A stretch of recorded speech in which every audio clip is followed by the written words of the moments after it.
1972 was the last time that we voted for a presidential Republican candidate, Neil. And I do think it's still in play. Frankly, putting Tim Walz on the ticket is a gift to Republicans, and I believe it helps him it helps Trump in Minnesota. And I'll tell you why. Tim Walz is not a popular guy here. He won the last gubernatorial race by just over 50%. And you'll remember, Neil, he served in Congress from a district in southern Minnesota before he became governor. He lost his former congressional district by almost 10 points. So he's not popular here. He essentially, out of 87 counties, 13 counties, that's what he won. And why? Because people have seen who he's all about here. One, he blew through $17.5 billion in surplus. Had the audacity in the same year to add an additional $8 billion in new taxes and fees. And he's put us on a path to financial devastation. Then you just look at the immigration issue, Neil. This guy gave driver's licenses to illegals in this state, and he's allowing illegals to title vehicles. He thinks that Minnesotans should be paying for illegals' health care and college tuition. And then you got to talk about the crime. Violent crime under Tim Walz's failed leadership in Minnesota, Neil, has skyrocketed. We've lost 20% of our police force. Homicides are up. Carjackings are up. Assaults are up. This is all under this guy's failed leadership. And you'll remember in 2020, the summer of 2020, the last time he and Kamala teamed up, he allowed Minneapolis to burn to the ground by hesitating to call out the National Guard, even though the Minneapolis mayor had asked for it. And then Kamala, she came into our great state and she started advocating for a thing called the Minnesota Freedom Fund to bail the criminals out of jail, two of which, Neil, went on to commit homicides.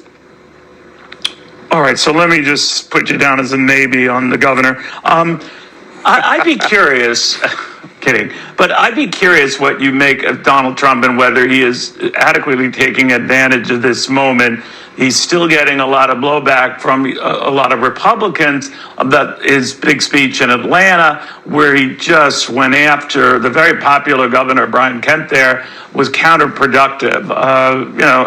Larry Hogan and some of these others who are campaigning right now, in his case, to turn that blue Senate seat in Maryland red, that's not helpful. That if he concentrates on the issues, that's where he's got it. But some of these grievances that appear petty and late and tiresome aren't going to help the ticket or the cause. What do you make of that?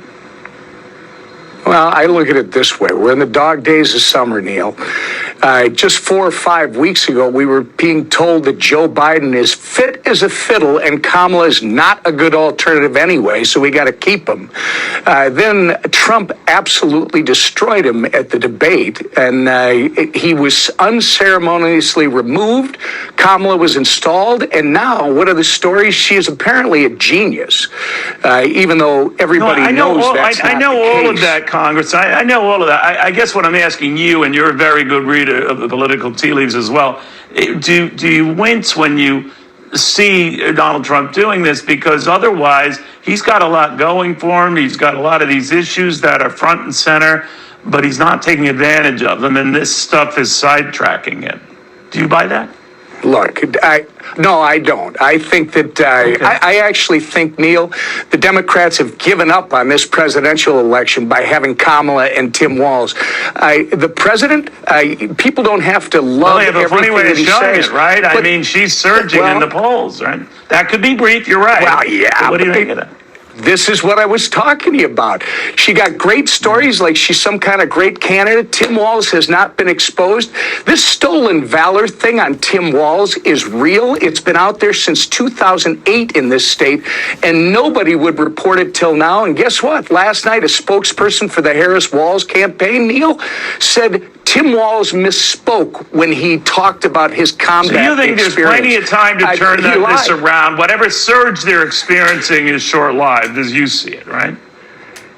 after we get past Labor Day, when people start re-engaging and paying attention, I mean, Donald Trump and J.D. Vance will win in November. And we have a great chance in Minnesota.